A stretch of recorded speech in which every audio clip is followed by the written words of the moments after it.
Hello दोस्तों, आज के क्लासेस में आपका स्वागत है।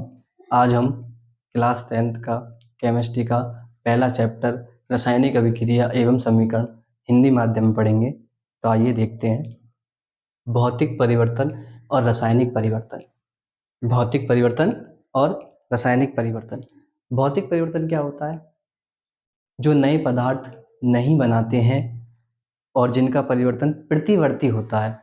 प्रतिवर्ती का मतलब कि दोबारा किया जा सकता है।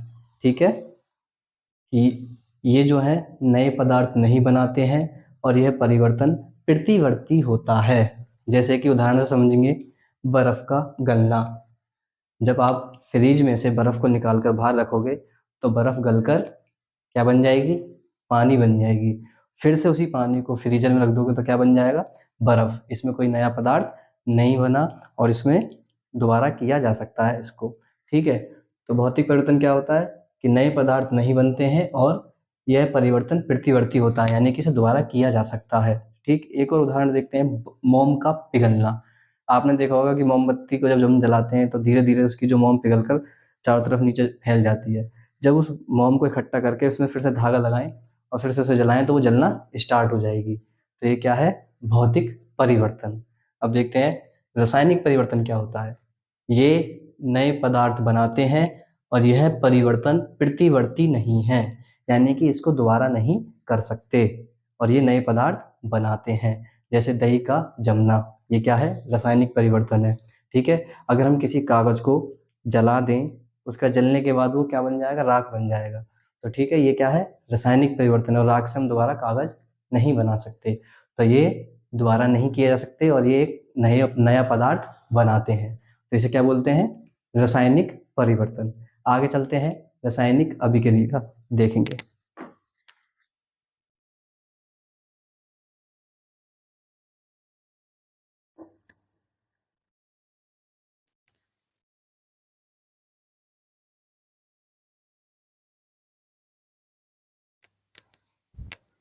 हेडिंग डालेंगे रासायनिक अभिक्रिया।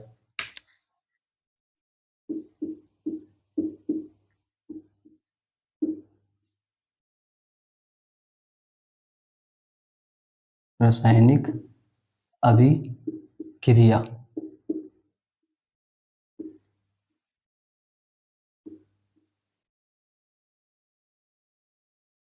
तो लिखते हैं इसमें, वह अभिक्रिया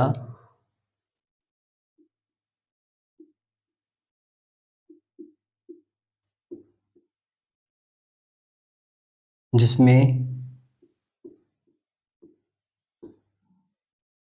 एक या एक से अधिक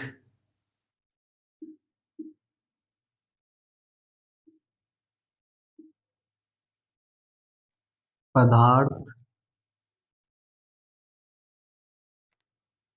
आपस में मिलकर आपस में मिलकर एक नया पदार्थ नया पदार्थ बनाते हैं,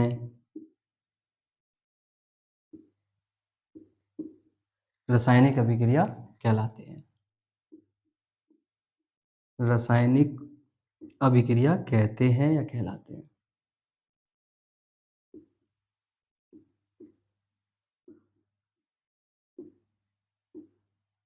कहते हैं। ठीक है, कि वह अभिक्रिया जिसमें एक या एक से अधिक पदार्थ आपस में मिलकर एक नया पदार्थ बनाते हैं, रासायनिक अभिक्रिया कहते हैं। क्या कहते हैं? रासायनिक अभिक्रिया कहते हैं। इसका उदाहरण देखते हैं।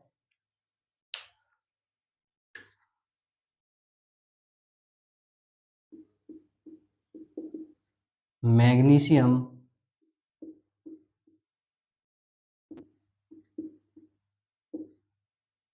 मैग्नीशियम धातु को वायु के साथ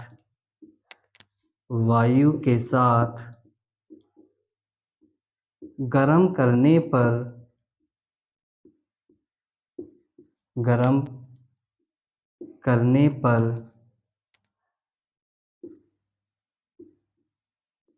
मैग्नीशियम ऑक्साइड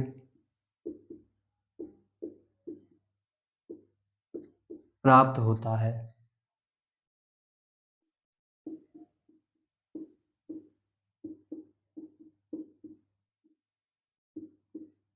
मैग्नीशियम धातु को वायु के साथ गर्म करेंगे तो मैग्नीशियम ऑक्साइड प्राप्त होगा।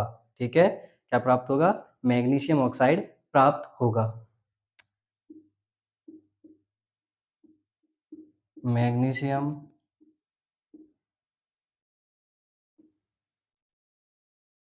प्लस वायु यानी कि ऑक्सीजन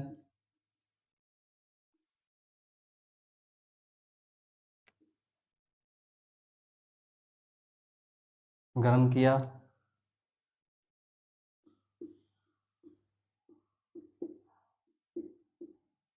मैग्नीशियम ऑक्साइड प्राप्त होगा।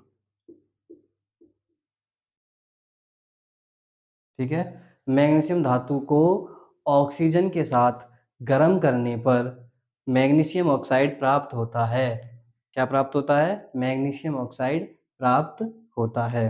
तो देखिए, अब वह अभिक्रिया जिसमें एक या एक से अधिक पदार्थ आपस में मिलकर एक या एक से अधिक पदार्थ आपस में मिलकर एक नया पदार्थ बनाते हैं, उसी को ही हम रासायनिक अभिक्रिया कहते हैं। यहाँ पर मैग्नीशियम और ऑक्सीजन आपस में मिलकर क्या बनाया उन्होंने? मैग्नीशियम ऑक्साइड बनाया। ठीक है, तो ये क्या है? रासायनिक अभिक्रिया है। क्या है? रासायनिक अभिक्रिया है। अब आगे देखेंगे कि रासायनिक अभिक्रिया की पहचान हम कैसे कैसे कर सकते हैं। ठीक है,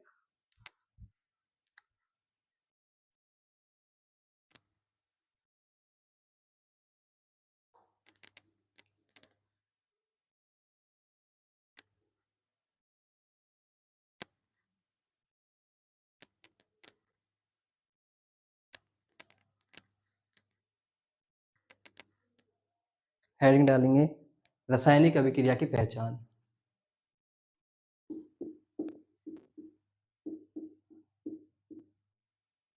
रासायनिक अभिक्रिया की पहचान।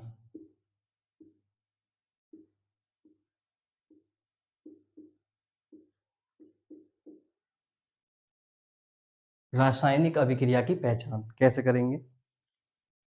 रासायनिक अभिक्रिया को निम्न प्रेक्षणों द्वारा पहचाना जा सकता है। निम्न प्रेक्षणों द्वारा पहचाना जा सकता है। कौन कौन से प्रेक्षण है? निम्न प्रेक्षण। नंबर एक, अवस्था में परिवर्तन। अवस्था में परिवर्तन। नंबर दो, रंग में परिवर्तन। रंग में परिवर्तन। नंबर तीन, तापमान में परिवर्तन। तापमान में परिवर्तन। नंबर चार, गैस का निकलना। गैस का निकलना। तो ये प्रेक्षण है कि अवस्था में परिवर्तन के द्वारा ही रासायनिक अभिक्रिया की पहचान की जा सकती है, और रंग में परिवर्तन के द्वारा भी रासायनिक अभिक्रिया की पहचान की जा सकती है। तापमान में परिवर्तन के द्वारा भी रासायनिक अभिक्रिया की पहचान की जा सकती है, और गैस के निकलने से भी रासायनिक अभिक्रिया की पहचान की जा सकती है। ठीक है, अवस्था में परिवर्तन को समझते हैं कैसे। ये मैग्नीशियम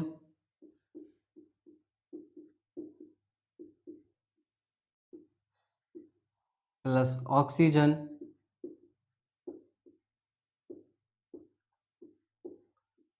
क्या बनेगा? Magnesium oxide. मैग्नीशियम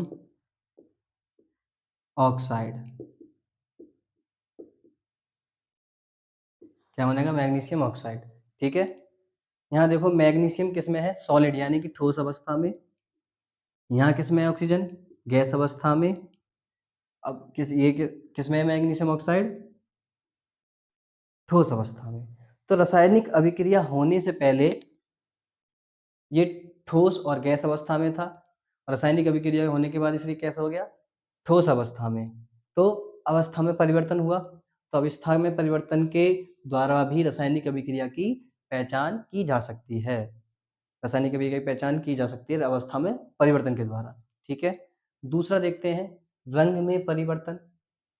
तो हम एक परख नली में पोटेशियम आयोडाइड का विलयन मिलाएं और एक फ्लास्क में लेड नाइट्राइड का विलयन मिलाएं। जब लेड नाइट्राइड के विलयन को पोटेशियम आयोडाइड के विलयन में मिला देते हैं, मिक्स कर देते हैं, तो उसका जो रंग है चेंज हो जाता है। रासायनिक अभिक्रिया होने से पहले उसका रंग कुछ और था, और अब उसे लेड नाइट्राइड को पोटेशियम आयोडाइड में मिला देंगे तो उसका रंग पीला हो जाएगा। तो रासायनिक अभिक्रिया होने के बाद उसका रंग कुछ और हो जाएगा। ठीक है, तो रंग में परिवर्तन के द्वारा भी रासायनिक अभिक्रिया की पहचान की जा सकती है। रंग में परिवर्तन के द्वारा भी रासायनिक अभिक्रिया की पहचान की जा सकती है।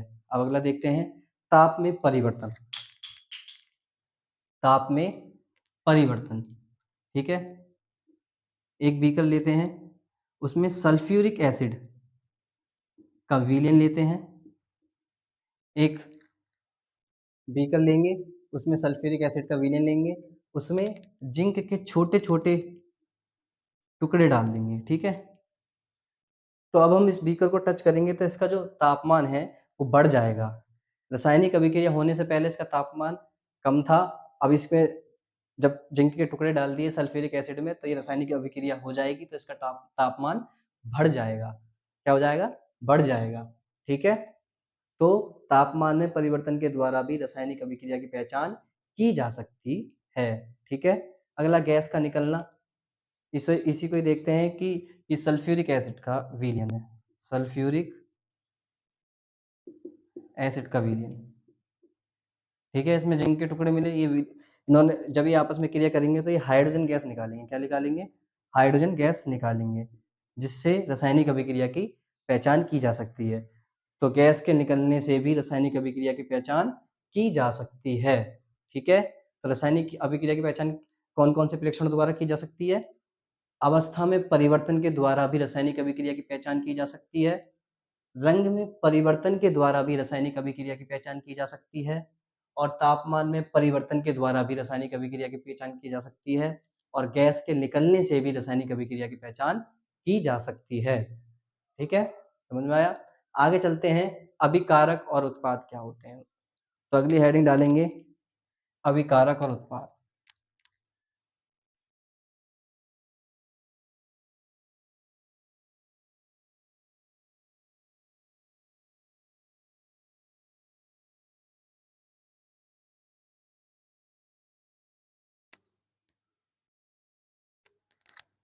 तो डालते हैं अगली हेडिंग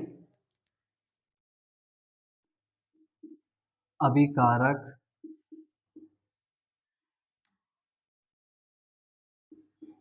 ठीक है, तो एक एग्जाम्पल से समझेंगे।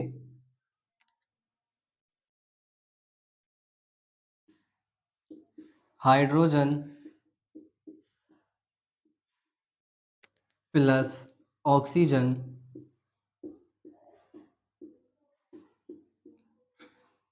मिलकर क्या बनाएंगे, जल, पानी। हाइड्रोजन और ऑक्सीजन आपस में मिलकर क्या बनाते हैं, जल को बनाते हैं। ठीक है, तो इधर वाले को बोलते हैं अभिकारक, जो रासायनिक अभिक्रिया में भाग लेते हैं, यानी कि हाइड्रोजन ऑक्सीजन ने रासायनिक अभिक्रिया में भाग लिया, तो इनको क्या बोलेंगे हम, अभिकारक। और जो बनता है उसको बोलते हैं उत्पाद। क्या बोलते हैं, उत्पाद।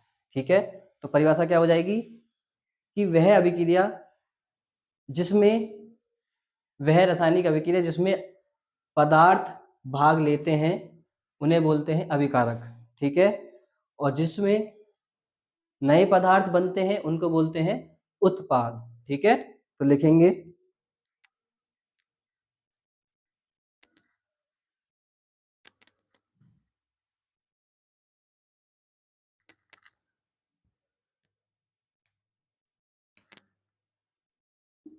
रासायनिक अभिक्रिया में भाग लेने वाले रासायनिक अभिक्रिया में भाग लेने वाले पदार्थों को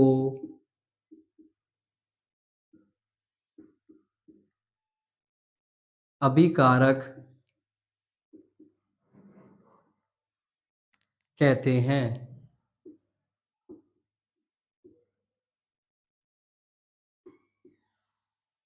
अब लिखेंगे उत्पाद।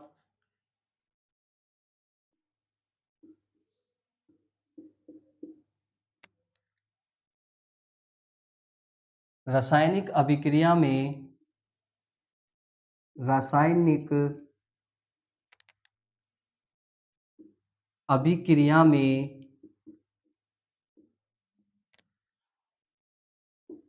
जो पदार्थ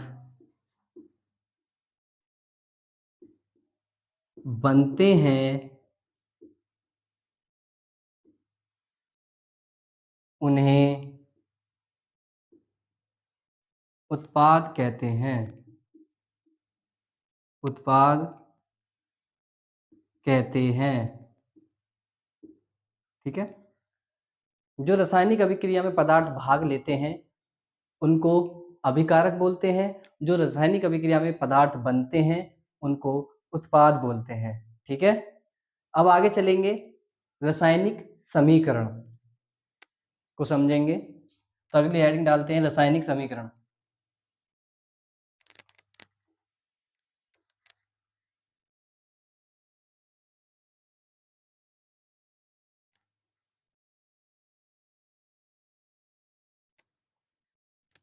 हेडिंग डालते हैं रासायनिक समीकरण।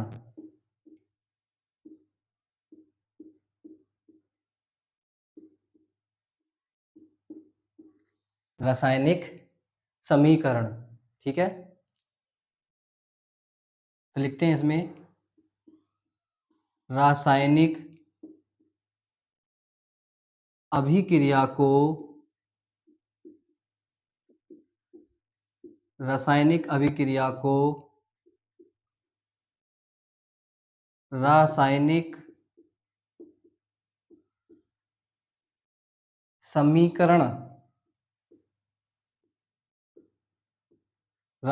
समीकरण द्वारा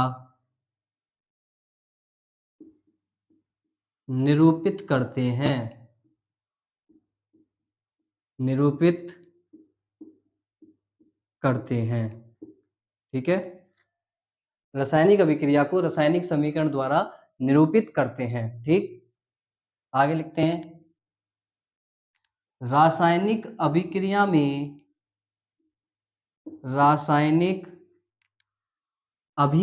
में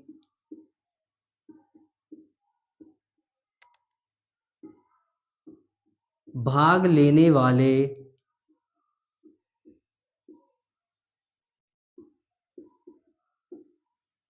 पदार्थ यानी कि अभिकारक और उत्पाद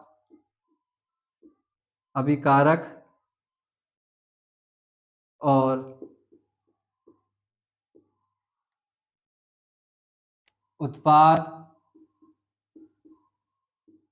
को प्रतीकों तथा सूत्रों द्वारा प्रदर्शित करते हैं और साथ ही उनकी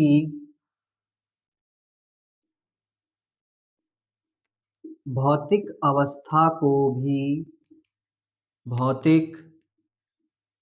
अवस्था को भी दर्शाते हैं। दर्शाते हैं। ठीक है, तो रासायनिक समीकरण किसे कहते हैं? रासायनिक अभिक्रिया में भाग लेने वाले पदार्थ यानी कि अभिकारक और उत्पाद को प्रतीकों तथा सूत्रों द्वारा प्रदर्शित करते हैं और साथ में उनकी भौतिक अवस्थाओं को भी दर्शाते हैं। जैसे कि उदाहरण से समझेंगे,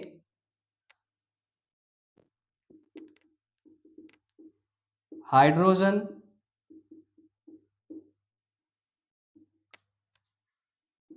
प्लस ऑक्सीजन, ये आपस में क्रिया करके क्या बनाएंगे? जल, पानी। ठीक है, तो हाइड्रोजन को किससे प्रदर्शित करेंगे? H2 प्लस O2, तो क्या बनेगा? 2H2O। ठीक है, क्या बनेगा? 2H2O। ठीक, ये वाटर का फॉर्मूला है, 2H2O। H2O वाटर का फॉर्मूला होता है, 2 इसको संतुलित करने के लिए लिखा गया है। ठीक है, तो रासायनिक समीकरण क्या होती है कि रासायनिक अभिक्रिया को रासायनिक समीकरण द्वारा निरूपित करते हैं और रासायनिक अभिक्रिया में भाग लेने वाले पदार्थ जैसे कि अभिकारक और उत्पाद को प्रतीकों तथा सूत्रों द्वारा प्रदर्शित करते हैं और साथ ही उनकी भौतिक अवस्था को भी दर्शाते हैं। भौतिक अवस्था समझे, हाइड्रोजन कैसा है? इसमें गैस यानी गैस अवस्था में है, ऑक्सीजन भी यहाँ गैस अवस्था में है, और जल बना ये कैसे अवस्था में? द्रव यानी कि लिक्विड अवस्था में। ठीक है, तो ये इनकी भौतिक अवस्थाएं होती हैं, ठोस, द्रव, गैस। ठीक है, तो भौतिक अवस्थाओं को भी दर्शाते हैं। ठीक, अब इससे नेक्स्ट क्लास में सीखेंगे कि रासायनिक समीकरण को संतुलित कैसे करते हैं।